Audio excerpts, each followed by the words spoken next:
समय रहते उन पर ध्यान देकर कार्रवाई करेंगे। और साथ ही प्रेस की जो छोटी मोटी आवश्यकताएं या दिक्कतें होती हैं उनका भी हम समय रहते निराकरण करेंगे। आज जो बात आई थी इस क्षेत्र में एक उनके लिए स्थान होना चाहिए, निश्चित रूप से श्री रघु जी ने जो आश्वासन दिया है वो एक उपयुक्त जगह देखकर इनसे आपस में चर्चा करके उन्होंने जो कहा है उसका शीघ्र ही इंतजाम कर देंगे। इस तरह की व्यवस्था मेरे जिन्हें मीडिया अगर उठाए तो निश्चित तौर पे वो सम्मान जो मीडिया का होना चाहिए उसे वो बरकरार रख सकता है। साथियों, मीडिया की बात करें तो चाहे नागरिकों की समस्या उठाने की बात हो या अधिकारियों को उनके कर्तव्य याद दिलाने की बात हो या नेताओं का ध्यान नागरिकों की समस्या की तरफ आकर्षित करने की बात हो, अगर सबसे अहम भूमिका कोई अदा कर सकता है तो निश्चित तौर पर मीडिया कर सकता है। इन तीनों वर्गों को अगर सबसे ज्यादा जरूरत किसी की है तो वो मीडिया की है।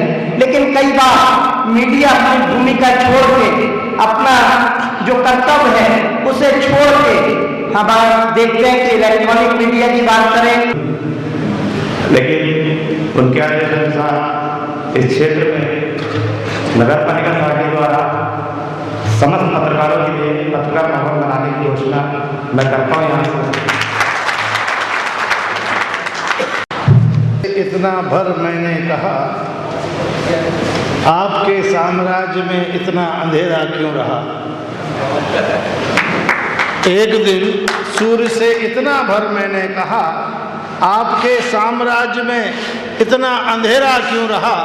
तमतमाकर वो दहाड़ा मैं अकेला क्या करूं, तमतमाकर वो दहाड़ा मैं अकेला क्या करूं। तुम निकम्मों के लिए मैं भला कब तक मरूं। आकाश की आराधना के चक्रों में मत पड़ो, संग्राम ये घनघोर है, कुछ तुम लड़ो कुछ मैं लड़ूं। किसी को नहीं बताते कि आप कैसे राजनीति करो, आप कैसे जिला प्रशासन चलाओ या कैसे आप सतपुड़ा ताप विद्युत गृह चलाओ। हम भी पसंद नहीं करते हैं कि हमें कैसे पत्रकारिता करें, हमें क्या बताया जाए। लेकिन दुर्भाग्य है और मुझे बड़ी खुशी है कि भट्ट साहब की बड़ी पैनी नजरें हैं, उन्होंने सबको देख लिया और उन्होंने कहा कि शलभ जी ये बहुत ताज्जुब की बात है कि यहाँ वो पत्रकार मुझे दिखाई नहीं दे रहे हैं जो जिनकी वजह से पत्रकारों में बदनामी होती है या जिनके लिए सूचना के अधिकार का उपयोग करके जो लाभ आतंक फैलाते हैं या वो लोग जिससे कि पत्रकारिता की प्रतिष्ठा को ह्रास हो रहा है, उसकी प्रतिष्ठा को आँच आ रही है, ऐसे लोग नहीं दिख रहे हैं। मुझे बड़ी खुशी है कि निश्चित रूप से भट्ट साहब अपने जिला प्रशासन के साथ पत्रकारों की पत्रकारिता भी बहुत अच्छी नज़र रखे हुए हैं और कौन कैसी पत्रकारिता कर रहा है इस पर भी नज़र रखे हुए हैं।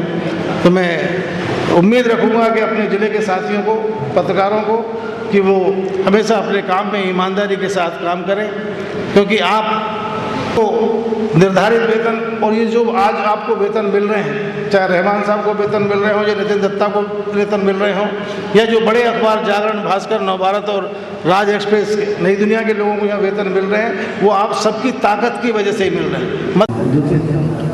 समस्याओं में पत्रकारों के चर्चा होगी। संभागीय इकाई की अब चुनाव होना है, चुनाव होगा और कार्यकर्ता जो इंतजार कर रहे हैं उन्हें अपने जाएंगे। धन्यवाद।